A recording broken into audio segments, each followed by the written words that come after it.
pemimpin kita, baginda Nabi besar Muhammad SAW, adalah tokoh yang paling sukses dalam melaksanakan amar ma'ruf nahi munkar.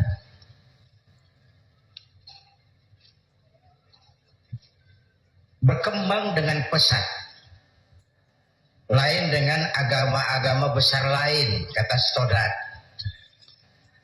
Agama Buddha punya Raja Asoka, agama Persia punya Raja Cyrus.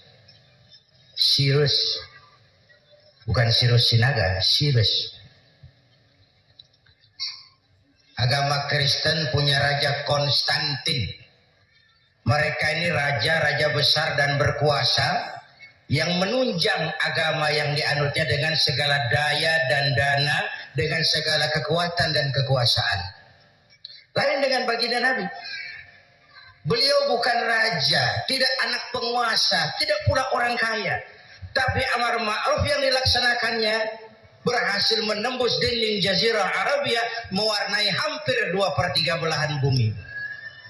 Nah, saya mau ambil porsi apa landasan beliau dalam melaksanakan amar ma'ruf dan nahi munkar sebelum ke arah yang tadi sudah ditanyakan Saudara Agung. Landasannya adalah siddiq. Apa? Jujur. Sebab bagaimana orang mau amar ma'ruf nahi munkar kalau dia nggak punya kejujuran. Nabi kita itu lidahnya adalah hatinya, ucapannya adalah perbuatannya. Perintahnya dia berwibawa, ajakannya diikuti karena beliau pelaksana pertamanya. Keteladanan. Kalau kita gimana mau berhasil amar ma'ruf? Cuma teriak, saudara-saudara, sedekah, sedekah. Yang teriak buntut gasiran. Mbahnya pelit. Jujur.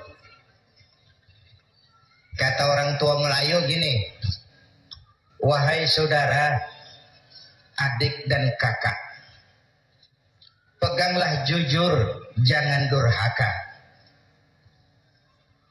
Jauhi bohong, haramkan dusta, supaya hidup tidak ternista. Asik kan? Asik kan? Jauhi bohong, haramkan dusta, supaya hidup tidak ternista. Modal paling penting adalah kepercayaan. Coba saudara punya kapital miliaran, kalau nggak dipercaya orang, ada nggak yang mau ngasih proyek? Ada nggak? Ada nggak? Nyaut. Modal utama dalam bisnis kepercayaan. Modal utama dalam memimpin kepercayaan. Modal utama dalam seluruh gerak hidup kita kepercayaan. Oh, kalau hidup udah dipercaya, Bu, biar duit banyak juga enak rasanya. Bener. Kalau sudah dipercaya, walaupun duit banyak enak rasanya. Jujur. Bahkan ini modal utama kepemimpinan beliau. Bukan S3, enggak profesor, doktor, enggak, al-amin. Itu yang kita perlukan sekarang. Gayus. Saya lihat bukan saja kasusnya aneh, penanganannya juga aneh. Orang sekali bergaya bisa ngobok-ngobok semuanya. Sekarang banyak yang telinganya pada merah, matanya pada pedas. Begitu dia nyanyi, bagaimana dia merambah kepolisian, merambah kejaksaan, merambah kehakiman. Lalu penanganannya juga aneh. Kayaknya mau terfokus kepada kasus Gayus ya, padahal yang terbesarnya adalah mafia hukum dan mafia pajak. Kita perlu jujur, jangan ada dusta di antara kita.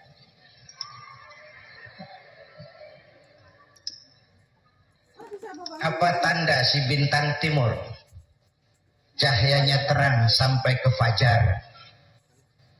Apa tanda orang yang jujur, hatinya mulia, ucapnya benar? Hatinya mulia, omongannya benar, tidak pepat di luar, pancung di dalam, menjegal kawan seiring, manis jika berhadapan, balik belakang lain bicara. Topeng yang berkelip. Ini mukanya apa bukan sih? Ini omongannya apa cuma sekedar sebuah misi dan seterusnya. Ya Rasulullah, saya mau masuk Islam boleh nggak? Oh boleh.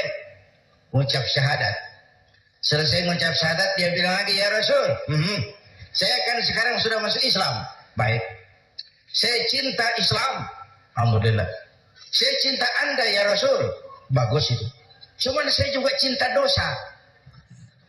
Ini aneh orang ini. Preman tadi ya. Saya cinta Tuhan ya Rasul. Saya cinta Islam. Saya juga cinta dosa. Saya belum bisa tinggalin di dosa. Saya suka judi, suka mabuk, suka zina. Marah baginda Rasul dengar ini. Enggak, beliau senyum. Senyum. Orang yang tegasnya amar ma'ruf nahi munkar itu jangan masang muka kuburan. Manyun, muka ditekuk, jangan. Senyum. Lalu beliau bilang, lah Pak Seri, nggak apa-apa dah. Cuman begini, Mas. Dari Jawa premannya waktu itu. Kamu suka mabuk? Hobi. Kamu suka zina? Bu. Di mana-mana ada langganan. Kamu suka nyolong? Iya. Nah, gini. Saya cuma minta, mau nggak kamu mulai hari ini janji sama saya? Apa ya Rasul? Jangan bohong. Hal tu'ahiduni ala tarkil kadzib? Mau nggak kamu janji satu aja, jangan bohong. Saya kira apaan kali ya Rasul? Kalau itu mah kecil. Sanggup? Sanggup. Ayo, saya bayar. Bismillah. Hari ini kau janji nggak mau bohong. Janji. Pulang. Sambil pulang di hatinya mikir, ma ashala ma talaba hadzal nabiyul karim. Ini Rasulullah kok gampang banget permintaannya. Enteng urusannya. Saya terang-terangan nggak tinggal zina, nggak tinggal nyuri, saya suka mabuk, cuma disuruh nggak bohong. Encer. Dia kira nggak bohong gampang. Dia kira nggak bohong gampang. Padahal Nabi Allah Ibrahim pernah mengeluh, saya seumur hidup 3 kali bohong, saya harus tanggung jawab di hadapan Allah. Padahal bohongnya bohong bener. Seumur hidup 3 kali merasa bohong, bingung Nabi Ibrahim. Kita sehari 16 kali bohong, nyengir aja nyengir, nggak ada bingung-bingungnya.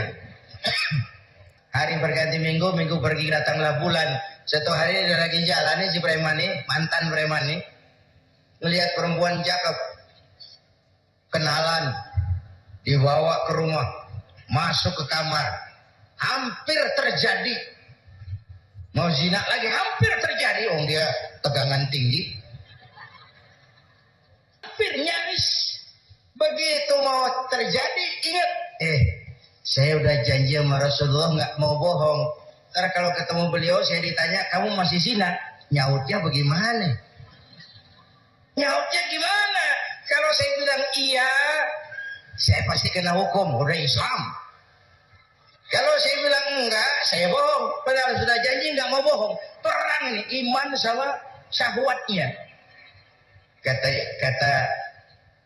syahwatnya, udah sikat. Kata imannya, pikirin dulu, lu udah janji lo. Perang. Akhirnya imannya menang. Dia bilang sama tuh perempuan, Mbak Yu, Mbak Yu. Nggak jadi. Loh, nggak jadi piye to Mas? Ya wis pokoknya nggak jadi. Selamat dari zina.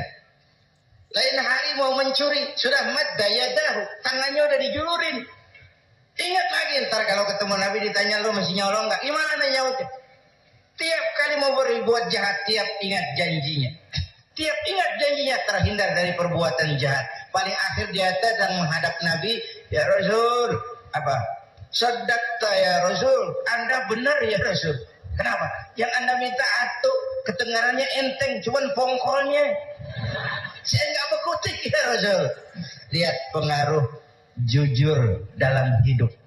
Kiai, mohon maaf kalau saya potong jawaban jujur Kiai ini. Nah, Bapak Ibu hadirin yang saya hormati, ini satu dasar amar ma'ruf tuh, jujur. Yang kedua, tabligh, menyampaikan ini pun nggak gampang.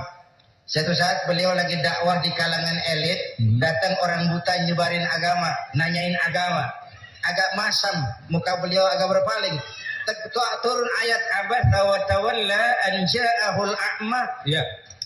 Ayat yang saya sampaikan tadi, Allah mengkritik kepada baginda Nabi. Mengapa kau agak masam ketika datang orang buta minta diajarkan agama? Ayat ini disampaikan juga oleh Nabi kepada para sahabat. Ini loh, ayat ini barusan turun mengkritisi saya. Jadi memang yang orang hidup yang baik itu jangan alergi sama kritik. Tapi yang kritik pun jangan asal ngomong. Ya. Orang jangan alergi sama yang namanya kritik. Karena kritik itu yang sering membuat kita berpikir. Dikritik yang membuat kita dewasa. Dikritik yang membuat kita jadi bijaksana. Pujian sering jadi racun. Walaupun sementara kita senang. Ibu cantik loh. Mekar hidungnya. Tapi itu sering jadi racun. Kritik yang membuat kita berpikir, kritik yang membuat kita dewasa, kritik yang membuat kita jadi bijak. Tapi yang kritik pun jangan asal menjeblos. Saudara hadirin yang saya hormati, kita nggak bisa ngukur baju kita pakai badan orang lain. Ini tolong, ini bahasa bersayap. Jangan ngukur baju kita pakai badan orang lain. Nggak sedang. Nggak sedang. Orang sering berada dalam sebuah situasi yang tidak semudah kita. Makanya Luqmanul Hakim pernah bilang sama anaknya, "Nak, kita nih kalau nggak punya prinsip bakal serba salah." Kok gitu Pak? Ayo kita buktiin. Luqman keluar sama anaknya bawa seekor keledai. Keledai kecil. Dituntun berdua. Lewat di tengah orang pada ngomong, anak sama bapak sama gobloknya. Bawa keledai bukan ditaikin, dituntun. Tolol. Nah, kamu dengar nak? Iya, sekali kita salah. Sekarang gimana Pak? Bapak yang naik, kamu jalan. Jalan. Lewat lagi di tempat orang ngomong lagi, bapak kagak tahu diri. Enak-enakan di atas keledai, anaknya disuruh jalan. Tega sama anak. Kau dengar nak? Iya, 2 kali kita salah. Tapi sekarang gimana Pak? Kamu yang naik, bapak jalan. Lewat lagi orang teriak lagi, anak durhaka. Bapaknya disuruh jalan, dia enak-enakan. Dengar nak? Iya Pak, 3 kali kita salah. Sekarang gimana Pak? Kita naikin berdua yuk. Naik berdua. Sampai di tempat orang banyak teriak lagi, anak sama bapak samanya. Tidak punya peri kebinatangan. Masa keledai kecil dinaikin berdua? Kejam. Nah, terus dengar. Iya. Berapa kali kita salah? 4. Tapi sekarang gimana Pak? Sekarang keledainya kita gotong. Gua pengen tahu orang ngomong apa.